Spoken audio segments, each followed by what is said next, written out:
যেখানে গোজো মারা গেলেও সুকুনার অবস্থা যথেষ্ট খারাপ করে দিয়ে গিয়েছিল। তারপরেও গোজো রূপী ইউটা, মেইন ক্যারেক্টার ইউজি ইতাদোরি, হাকারি, হিগুরামা, টোডো, মাকি কেউ সুকুনার কাছে পাত্তাই পাচ্ছিল না। মানে বিষয়টা এমন দাঁড়িয়েছিল যে এক একটা ক্যারেক্টার এন্ট্রি হচ্ছে এবং সুকুনার কাছে মারা খেয়ে চলে যাচ্ছে।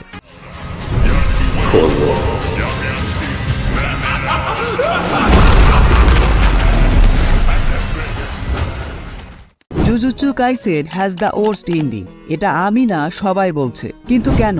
জুজুৎসু কাইসেন অ্যানিমের ইন্টারনেট ব্রেক করার মতো রেকর্ড ছিল। শুধুমাত্র গোজোকে নিয়ে পুরো অ্যানিমে কমিউনিটিতে হিউজ ক্রেজ ছিল। শুধু অ্যানিমে নয়, জেজেকে মাঙ্গা সব সময় ট্রেন্ডিং এ থাকতো, যেটা ওয়ান পিস এবং বোরুটোর মতো পপুলার সিরিজকেও হার মানিয়েছিল। জুজুৎসু কাইসেন সিজন 1, যেখানে আমাদের সাথে পরিচয় করানো হয়েছিল পুরো জেজেকে ভার্সকে, curse spirit, jujutsu sorcerer, king of curses এবং মডার্ন এরার মোস্ট পাওয়ারফুল সরসারার গোজো সাতোরুর সাথে, যার জন্ম হওয়ার পরপরই পুরো জেজেকে ওয়ার্ল্ডই তার ব্যালেন্স হারিয়ে ফেলেছিল।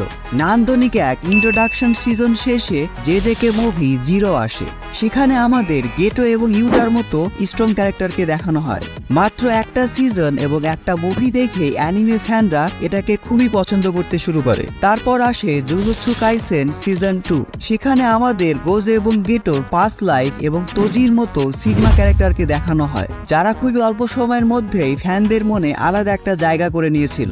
সিজন 2 দেখার পর সবাই একরকম ধরেই নিয়েছিল যে জেজেকে অ্যানিমে হয়তো মডার্ন এরার বেস্ট অ্যানিমে হতে যাচ্ছে। নেক্সটে আমরা শিবুয়া আর্ক দেখতে পাই, যেটা জুজুৎসু কাইসেন অ্যানিমের পপুলারিটিকে আরো বেশি বাড়িয়ে দিয়েছিল। সেখানে আমাদের কেনজাকুর মতো মাস্টার মাইন্ড ভিলেনকে দেখানো হয়। কেনজাকু খুবই চালাকির সাথে গোজোর মতো এত পাওয়ারফুল ক্যারেক্টারকেও সিল করে দেয়, আর তারপর থেকেই আমাদের একের পর এক ফেভারিট ক্যারেক্টার মরতে শুরু করে। সুকুনা ভার্সেস মোরাগার ব্যাটেল ছিল এই আর্কের one of the best fight, যার মাধ্যমে আমরা সুকুনার লেগেসি সম্পর্কে ধারণা পাই। শুধু তাই নয়, জেজেকের মেইন ক্যারেক্টার ইউজি ইতাদোরিও প্রথমবারের মতো এমসি ট্রিটমেন্ট পায়। এবং তারপরেই জেজেকে অ্যানিমের মূল আকর্ষণ কালিঙ্গের, যেটা কেনজাকু স্টার্ট করে দেয়। ব্যাস, জেজেকে অ্যানিমে অ্যাডাপশন হিউজ একটা অ্যাট্রাকশন ক্রিয়েট করে শেষ হয়ে যায়। ফ্যানরা মাঙ্গা পড়তে শুরু করে, এমনকি বাংলাদেশ এবং ইন্ডিয়ার মতো দেশে যারা কখনো মাঙ্গা পড়তোই না, তারাও প্রথমবারের মতো জেজেকে মাঙ্গা পড়তে শুরু করে। যারা আগে থেকে মাঙ্গা পড়তো আমি তাদের কথা বলছি না। যাই হোক, হিউজ স্পয়লার অ্যালার্ট। মাঙ্গা শুরু হয় ইউজির এক্সিকিউশন আর্ক থেকে। তারপর মাকি ডিস্ট্রয় জেনিন ক্ল্যান, যেখানে মাকি লিটারেলি ফিমেল টোজি হয়ে গিয়েছিল। এসব শেষে জুজুৎসু কাইসেন অ্যানিমের ক্রেজকে যেটা একদম টপ লেভেলে নিয়ে গিয়েছিল, সেটা হলো কালিং গেম আর্ক, পুরো জুজুৎসু কাইসেন অ্যানিমের মোস্ট পপুলার আর্ক। এখানে আমরা একের পর এক ক্রেজি ব্যাটেল দেখতে পাই। আমাদের সাথে ইন্ট্রোডিউস করানো হয় হাকারি এবং হিগুরামার মতো ব্যাডেস্ট ক্যারেক্টারদের সাথে। শুধু তাই নয়, এই আর্কেই সুকুনা মেগুমির বডির উপর নিজের ফুল কন্ট্রোল নিয়ে নেয়, আর আমাদের গোজো সাতোরুকেও প্রিজন রিলম থেকে বের করা হয়। এবং তারপরে শুরু হয়ে যায় আসল খেলা, Gojo versus Sukuna, strongest sorcerer versus strongest curse. এই ফাইটের প্রতিটি চ্যাপ্টারই ট্রেন্ডিং এ ছিল। অ্যানিমে ফ্যান থেকে শুরু করে ইউটিউবাররা সব জায়গায় এইসব চ্যাপ্টার নিয়ে আলোচনা চলতে থাকে। কিন্তু জেজেকে চ্যাপ্টার 236-এ গেগো আকুটামি গোজোকে সুকুনার হাতেই মেরে ফেলে। পুরো অ্যানিমে দুনিয়া এবার সেটাকে নিয়ে আলোচনা সমালোচনা করতে থাকে। আর সমালোচনা হবে নাই বা কেন?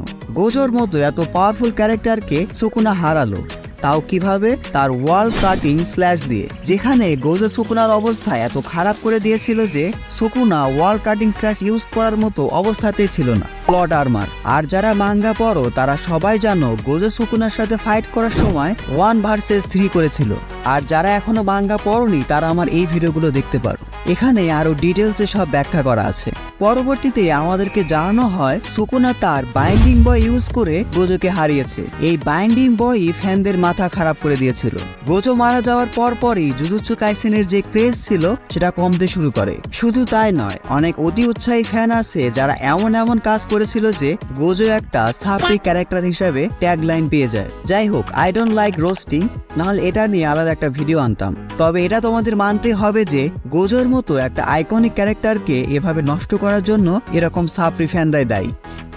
তারপর শুরু হয় সুকুনা ভার্সেস অন্যান্য সর্সারারদের ফাইট। আর এখানে গেগে আকুটামি ফ্যানদের ইমোশন নিয়ে খেলতে শুরু করে। প্রথমে একটা চ্যাপ্টার আসবে, সেটা দেখে মনে হবে এই ক্যারেক্টার হয়তো এবার সুকুনাকে হারিয়ে দিবে, কিন্তু না, পরের চ্যাপ্টারে সুকুনা কিভাবে যেন আবার বেঁচে যায়। শুধু তাই নয়, তারপর এন্ট্রি হয় বেশ কিছু পাওয়ারফুল সর্সারারদের, যারা কিনা গোজোর লেভেলের পাওয়ারফুল ছিল। তখন আমাদের কাছে মনে হয়েছিল না, এবার অন্তত সুকুনা মরবে। কিন্তু এবারও প্লট আর্মার, একের পর এক আনইউজুয়াল ইলজিক্যাল প্লট টুইস্ট দিয়ে সুকুনা বারবার বেঁচে যাচ্ছিল। যেখানে গোজো মারা গেলেও সুকুনার অবস্থা যথেষ্ট খারাপ করে দিয়ে গিয়েছিল। তারপরেও গোজো রূপী ইউটা, মেইন ক্যারেক্টার ইউজি ইতাদোরি, হাকারি, হিগুরামা, টোডো, মাকি, কেউ সুকুনার কাছে পাত্তাই পাচ্ছিল না। মানে বিষয়টা এমন দাঁড়িয়েছিল যে এক একটা ক্যারেক্টার এন্ট্রি হচ্ছে এবং সুকুনার কাছে মারা খেয়ে চলে যাচ্ছে। ফ্যানরা এসব দেখে এত বেশি বিরক্ত হয়ে গিয়েছিল যে তারা মাঙ্গা পড়াই বাদ দিয়ে দিয়েছিল, ইনক্লুডিং মি। আমি জেজেকে নিয়ে ভিডিও বানানোই বন্ধ করে দিয়েছিলাম। তারপর সাডেনলি আমাদের মেইন ক্যারেক্টার ইউজি ইতাদোরিকে হিউজ পাওয়ার বুস্ট দেওয়া হয়। গেগে আকুটামি আমাদেরকে আবার আশা দেখাতে শুরু করে। হ্যাঁ, ইউজি যেহেতু মেইন ক্যারেক্টার, এবার অন্তত ইউজির হাতে সুকুনা মরবে। কিন্তু না, ইউজির ব্ল্যাক ফ্ল্যাশ, টপ নো জুৎসু, এমসি প্লট আর্মার, এমনকি ডোমেন এক্সপেনশনও সুকুনার কিছুই করতে পারছিল না। চ্যাপ্টারের পর চ্যাপ্টার চলে যাচ্ছে, ইউজি আর সুকুনার ফাইট শেষ হচ্ছে না। একবার সুকুনা মরতে মরতে বেঁচে যাচ্ছে, আর একবার ইউজি মরতে মরতে বেঁচে যাচ্ছে। আর পুরো জেজেকে মাঙ্গার শেষটা হয় কিভাবে? আমাদেরকে সুকুনার লাস্ট ফিঙ্গার দেখানো হয়, আর এন্ট্রি হয় আইজেনের সস্তা কপি নোবারা কুরোসাকি, যাকে আমরা ভেবেছিলাম সে অনেক আগেই পটল তুলে ফেলেছে। নোবারা সুকুনার লাস্ট ফিঙ্গারের উপর তার কার্স টেকনিক দিয়ে অ্যাটাক করে এবং সব শেষে সুকুনার অবস্থা আসলে খারাপ হয়ে যায়, কারণ এর আগে ইউজি সুকুনার উপর একের পর এক ব্ল্যাক ফ্ল্যাশ অ্যাটাক করেছিল। পরবর্তীতে ইউজি তার ফাইনাল অ্যাটাক দিয়ে সুকুনা কাইসেনের সমাপ্তি ঘটায়। মেগুমিও সুকুনার কন্ট্রোল থেকে বেরিয়ে আসে, আর সুকুনা মেগুমির বডি থেকে সিটকে বেরিয়ে আসে, like he was nobody. King of cars এখন রাস্তার কপ থুতুর মতো পড়ে আছে, আর ইউজি ইতাদোরিও তার সামনে নিজের এমসি অ্যাটিটিউড শো করতে থাকে। অ্যান্ড ফাইনালি সুকুনা একেবারে ডিস্ট্রয় হয়ে যায়। আর আমরা যাদের ভেবেছিলাম যে তারা মারা গেছে, তারা আসলে বেঁচে ফিরেছে। এমনকি ইউটা, যে কিনা গোজোর বডিতে ছিল, সেও বেঁচে ফিরেছে। সে নিজের বডিতে একদম হেলদি এবং ফিট।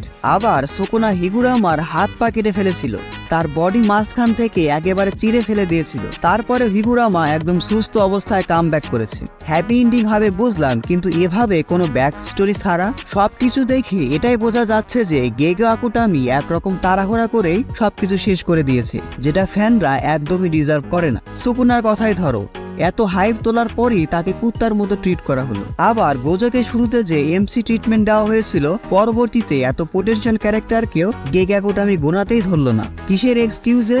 বাইন্ডিং বয়ের এক্সকিউজে। সুকুনার সাথে 1 ভার্সেস 3 করা কিন্তু শুধুমাত্র গোজোর পক্ষেই সম্ভব ছিল। মানলাম ইউজি ইতাদোরি মেইন ক্যারেক্টার, কিন্তু গোজোর পাওয়ার কিছুটা কমিয়ে তাকে ইউজি ইতাদোরির সেন্সেই হিসাবে পোর্ট্রে করা যেত।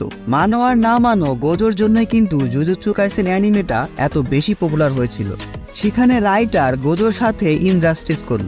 অন্তত Gojo deserved a better death. যাই হোক, আমার কাছে মনে হয় এসব কারণেই জুজুৎসু কাইসেন অ্যানিমের মাঙ্গার এন্ডিংটা ফ্যানরা খুব একটা পছন্দ করেনি, আর জুজুৎসু কাইসেন অ্যানিমেটাও ধীরে ধীরে তার পপুলারিটি হারাচ্ছে। পুরো ভিডিওতে শুধু আমারই মতামত দিয়েছি, তোমরাও কমেন্ট বক্সে তোমাদের মতামত জানাতে পারো। আজকের ভিডিওটি এ পর্যন্তই। ভিডিওটি ভালো লাগলে ভিডিওটিতে এখন একটি লাইক দিয়ে চ্যানেলটি সাবস্ক্রাইব করে ফেলো। Don't subscribe if you are not an anime fan. See you in next video.